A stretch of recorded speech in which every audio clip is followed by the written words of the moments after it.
മഴ തോരും മുമ്പയുടെ നാളത്തെ എപ്പിസോഡിൻ്റെ പ്രൊമോയിലേക്ക് എല്ലാവർക്കും സ്വാഗതം.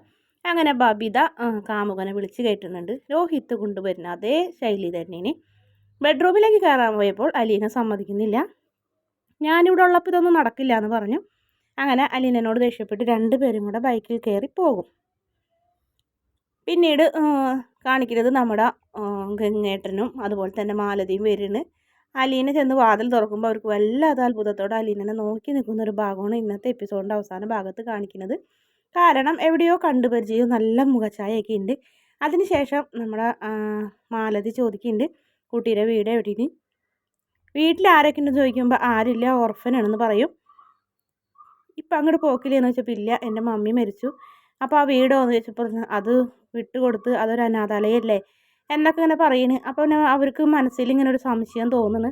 അച്ഛൻ സെലക്ട് ചെയ്ത് കൊണ്ടുവന്നത് കൊണ്ട് തന്നെയാണ് ഇവിടെ എന്തോ ഒരു കണക്ഷൻ ഉണ്ട് എന്നിങ്ങനെ അവർക്ക് തോന്നുന്നു. പിന്നെ കാണിക്കുന്നത് നമ്മുടെ വൈജയന്തിനി ഹോസ്പിറ്റലിൽ, അതായത് ഗോവർദ്ധനം വരുന്നുണ്ട്.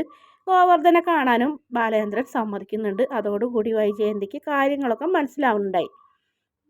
അങ്ങനെ മനുവിനോട് പറയുന്നു, വഴി കൂടെ പോണവർക്ക് കാണാം, മക്കൾക്ക് കാണാം, സഹോദരി ഭർത്താവിന് കാണാം, എനിക്ക് മാത്രമാണ് വൃഷ്ടി കൽപ്പിച്ചേക്കുന്നത്, എന്താ കാര്യം എന്നറിയില്ലല്ലോ എന്നൊക്കെ പറയുന്നൊരു ഭാഗമാണ് കാണിക്കുന്നത്. അതിനുശേഷം പിന്നെ വൈജയന്തി വല്ലാത്തൊരു വിഷമത്തോടെ നിൽക്കുന്നതാണ് കാണിക്കുന്നത്. പിന്നീട് നല്ലൊരു ഉഗ്രൻ അടിപൊളി ഒരു പ്രമോ വന്നിട്ടുണ്ട്.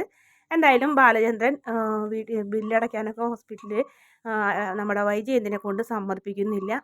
നമ്മുടെ മനു തന്നെയാണ് അടയ്ക്കുന്നത്. അതുപോലെ തന്നെ റൂമിൽ കിടക്കാൻ വരുന്ന സമയത്ത് ബാലചന്ദ്രൻ്റെ എതിർവശത്ത് കിടക്കാൻ വന്നപ്പോൾ നമ്മുടെ ബാലചന്ദ്രൻ സമ്മതിക്കുന്നില്ല. ആട്ടി ഓടിക്കിന്, വൈജയ് ഇനി മുതൽ നീ താഴത്തും ഞാൻ മുകളിലും ഉണക്ക് എടുക്കുന്നത്, അതൊരു തീരുമാനം തന്നെയാണ്. നമ്മൾക്കിടയിൽ ഞാനൊരു ലക്ഷ്മണ രേഖ വരച്ചിട്ടുണ്ട്, ആ രേഖ കടന്ന് നീ ഇങ്ങോട്ട് വരരുത്, ഞാൻ അങ്ങോട്ടൊന്ന് പറയും. അപ്പോൾ അത് വൈജയന്തിക്ക് വല്ലാത്തൊരു ഷോക്കാവണ്. അങ്ങനെ ആ വീട് ഇങ്ങനെ തുടങ്ങി ബാലചന്ദ്രനാണ് ഭരിക്കുന്നത്. വൈജയന്തി ബാലചന്ദ്രൻ്റെ ആജ്ഞകൾക്ക് മുന്നിൽ ഇങ്ങനെ ഞെട്ടി വിറച്ച് നിൽക്കുന്ന കഥാപാത്രമായിട്ട് തന്നെയാണ് കാണിക്കുന്നത്. അതുപോലെ തന്നെ അലീനനെ എന്തോ ഇഷ്ടക്കുറവിൻ്റെ പേരിൽ ബാലേന്ദ്രൻ്റെ മുന്നിലിട്ട് തന്നെ അലീനൻ്റെ കരണത്തിക്ക് ആഞ്ഞടിക്കുന്ന ഒരു ഭാഗം കൂടി കാണിക്കുന്നുണ്ട്. വൈജയന്തി എന്ന് വിളിച്ചു കഴിഞ്ഞിട്ട് ബാലേന്ദ്രൻ ദേഷ്യത്തോടെ ചാടി എഴുന്നേൽക്കുന്ന ഭാഗവും കൃഷ്ണമോള് പിടിച്ച് അച്ഛനെ പിടിച്ചവിടെ ഇരുത്തുന്നുണ്ട്, സമാധാനപ്പെടുത്തി ഇരുത്തുന്ന ഭാഗം കാണിക്കുന്നുണ്ട്. അതിനേക്കാളൊക്കെ വമ്പൻ ഡിസ്റ്റ് നമ്മുടെ വൈജയന്തിയുടെ നേരെ വിരൽ ചൂണ്ടി ഭീഷണിപ്പെടുത്തുന്നുണ്ട്. അലീന, നിങ്ങളെല്ലാം എനിക്കറിയാമെന്ന് പറഞ്ഞപ്പോൾ എന്നാടി നിനക്കറിയുന്നത്, പറയടി, നിനക്ക് എന്നാ അറിയാമെന്ന് ചോദിക്കുമ്പോൾ എനിക്കെല്ലാം അറിയാമെന്ന് പറയുമ്പോൾ വൈജയന്തി ആകെ ഇങ്ങനെ ഞെട്ടുന്നുണ്ട്. അതുപോലെ തന്നെ കൈവിരൽ ചൂണ്ടിയിട്ടാണ് ഭീഷണിപ്പെടുത്തുന്നത്. അലീന അവസാനത്തെ അടവ് പ്രയോഗിക്കുന്നു വൈജയന്തിയുടെ മുന്നിൽ.